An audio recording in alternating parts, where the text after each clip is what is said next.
solusi pemerataan pembangunan. Baik, kesempatan pertama kami berikan kepada, mohon maaf sebelum saya mulai pembicara 1, 2, 3, 1, 2, 3.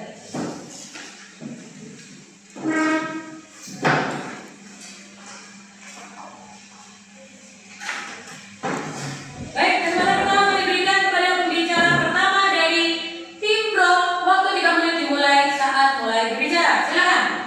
Baik, terima kasih kepada Dewan Juri dan Moderator atas kesempatan yang kepada saya sebagai pembicara pertama dari tim afirmasi dengan mosi perubahan kita kali ini, yakni Dewan ini menilai bahwa proyek ibu kota Nusantara lebih berpotensi menjadi beban fiskal daripada solusi pemerataan pembangunan. Dewan Juri yang terhormat, pahami dalam konteks negara berkembang dan status quo, Indonesia itu merupakan negara yang sedang berada pada tekanan global pada kelangkaan minyak, krisis iklim, perkembangan teknologi yang semakin melesat, maka upaya untuk menggunakan anggaran seefisien mungkin itu harus dilakukan. Sebelum saya masuk pada argumen saya, izinkan saya memberikan definisi atas mosi perubahan kita kali ini.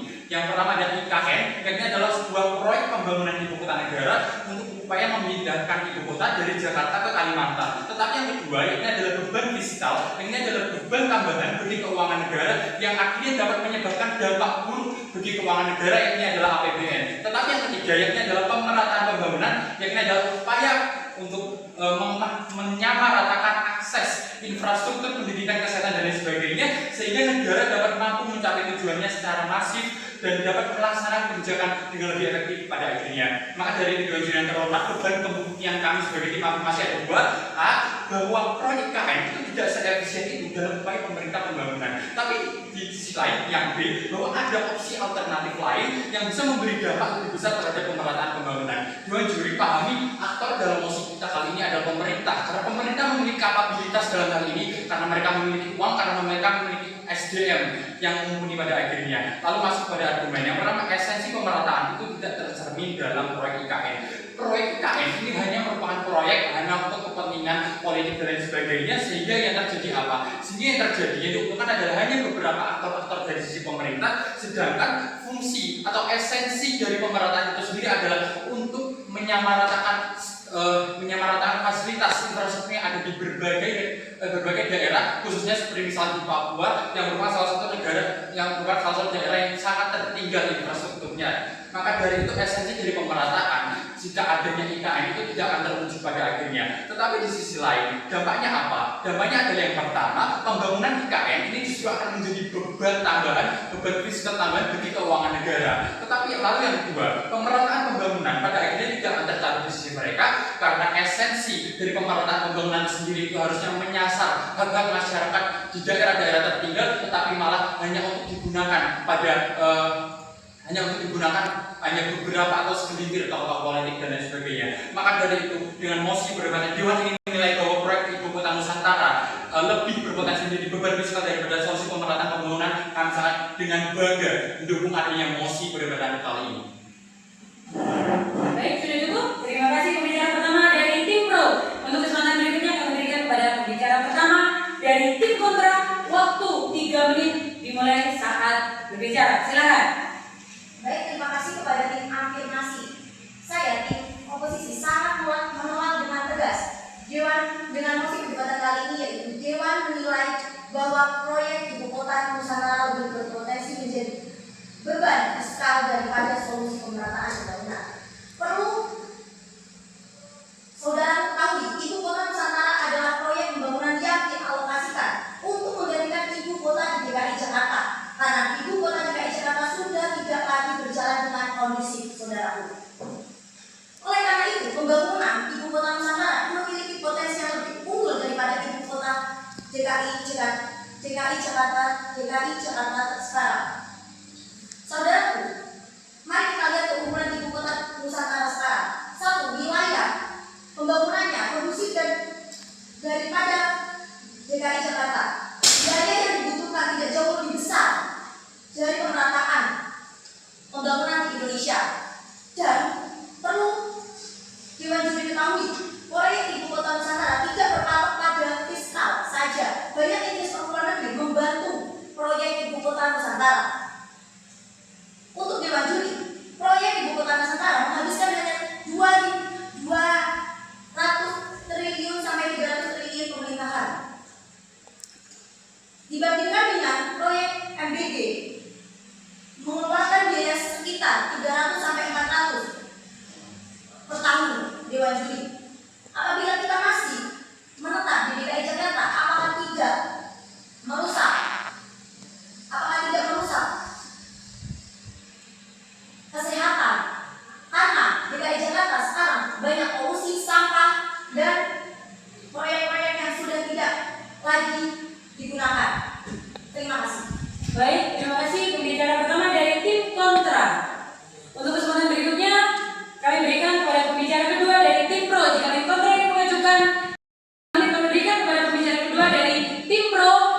Dimulai saat berbicara. Silakan.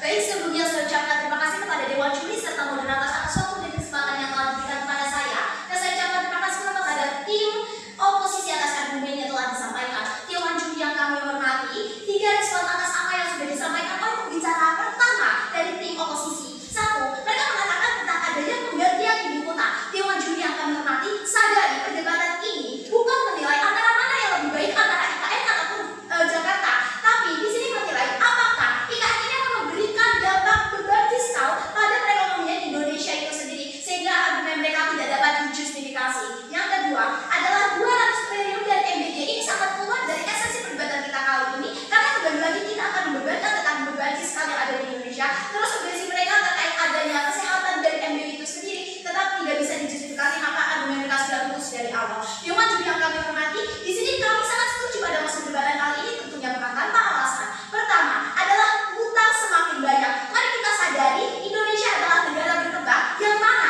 artinya masih ada urgensi lain yang masih belum berkembang dan masih belum merata. Dan APBN ini masih belum stabil yang harus dikelola dengan baik. Maka dari itu kita lihat mekanismenya seperti apa. Di sini ada IKN, yang ini adalah sebuah proyek yang sangat besar, di mana sebagian besar APBN ini diarahkan ke sana. Pada akhirnya ada tukang-tukang, kemudian ada anggaran yang dimana itu untuk membeli infrastruktur yang akan diarahkan ke sana. Pada akhirnya ini akan berjalan dalam waktu yang sangat panjang. Efeknya apa, Dewan Juri? 1, anggaran ini akan semakin membengkak.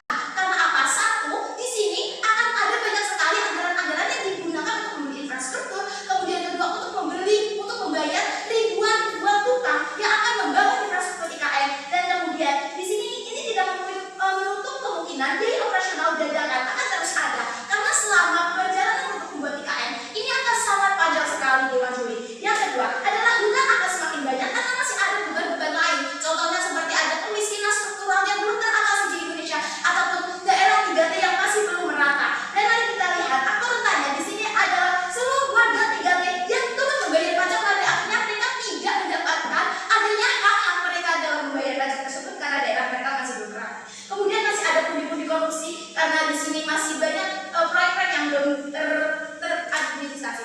Yang kedua adalah kepentingan birokrasi politik. Mari kita lihat pembangunan ini sejatinya itu tidak semurni itu untuk pemerataan pembangunan, karena pada akhirnya hanya segelintir orang yang merasakan ataupun pihak-pihak tertentu. Kita bisa lihat fasilitas desain dari IKN itu sangat-sangat mewah, dan ini lebih pada pembangunan fasilitas, dan ini lebih pada fasilitas pejabat negara. Jadi mana tujuan IKN ini akan dibuat kota modern. Pada akhirnya kita lihat status quo, mengapa daerah-daerah di Papua itu masih belum merata infrastrukturnya, dan mengapa, Dewan Juri, di sini masih kita tanyakan esensi dari kemenangan. Waktu habis, terima kasih, kami akan kembali.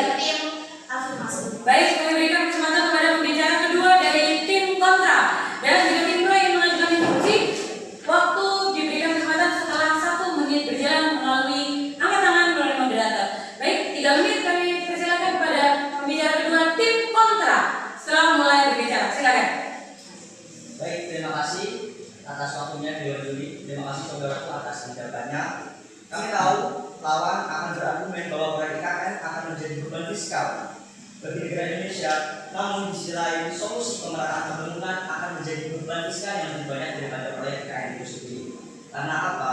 Ingat, Indonesia merupakan negara kepulauan dan masuk 5 besar negara wilayah terluas di dunia. Kemudian yang kedua, tujuan dari proyek IKN itu sendiri. Tujuan dari proyek IKN itu sendiri, yang pertama yaitu menggantikan ibu kota DKI Jakarta. Karena pertama, ibu kota DKI Jakarta sudah tidak kondusif lagi. Dan pertama, karena banyaknya polusi dan banyaknya populasi dari ibu kota itu sendiri. Kemudian populasi tersebut menyebabkan kemacetan, polusi, dan sampah rumah tangga yang banyak. Kemudian yang kedua, sudah kita tahu sendiri bahwa Interupsi. saya menolak.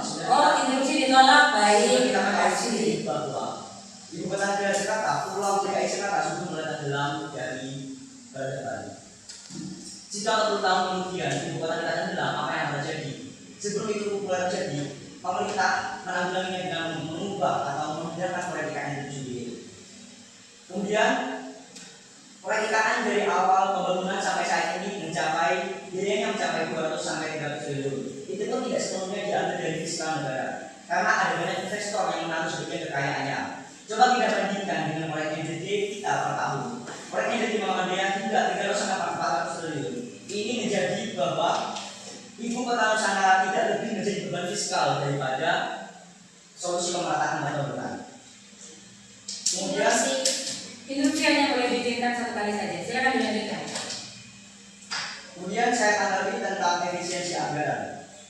Bayangkan, penduduk Indonesia padatnya itu di Jawa, bukan di Papua, bukan di Kalimantan, bukan di Sumatera, tapi pusatnya di Jawa. Jika pemerataan pembangunan dilakukan di seluruh wilayah Indonesia, apakah itu akan menjadi efektivitas? Apakah itu akan menjadi efisien? Jika populasinya pun tidak sepadat yang Anda kira. Kemudian untuk masalah utang masih banyak. Proyek IKN tidak hanya memakan biaya anggaran negara, namun proyek IKN dapat menjadi ladang uang bagi bangsa Indonesia karena banyak investor dan banyak keuntungan dari IKN itu sendiri. Kemudian saudara konfirmasi selalu mengatakan bahwa proyek kami akan gagal, namun tidak menunjukkan bahwa kenapa itu gagal, kenapa IKN gagal. Saudara selalu membebankan bahwa IKN itu memangkas anggaran negara, tapi tidak menyatakan apa buktinya. Terima kasih. Baik, terima kasih pembicara kedua dari tim kontrak. Waktu selama 3 menit setelah mulai berbicara. Silakan. Terima kasih atas kesempatan yang diberikan kepada saya. Saya sampaikan juga terima kasih kepada tim oposisi yang telah menyampaikan argumennya. Dewan juri yang terhormat, mari kita lihat status quo saat ini. Indonesia dengan julukan negara berkembang, berarti mereka masih dalam proses pemerataan pembangunan baik itu dalam segi infrastruktur, kesehatan maupun juga pendidikan. Memang di negara berkembang itu biaya hidup yang dapat lebih murah, namun apa gunanya barang murah jika inflasi tinggi, dan hal ini malah menjadi beban fiskal Dewan Juri. Mari kita lihat gambar terburuknya. Pada saat proyek IKN ini terancam, malahan akan memicu beban tambahan seperti utang meningkat serta belum meratanya pendidikan dan juga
IKN itu hanya berfokus pada satu pembangunan, berbeda dengan pembangunan di pemerataan pembangunan di Indonesia yang fokusnya ada di berbagai wilayah, dan pastinya itu juga membutuhkan dana yang lebih besar daripada IKN.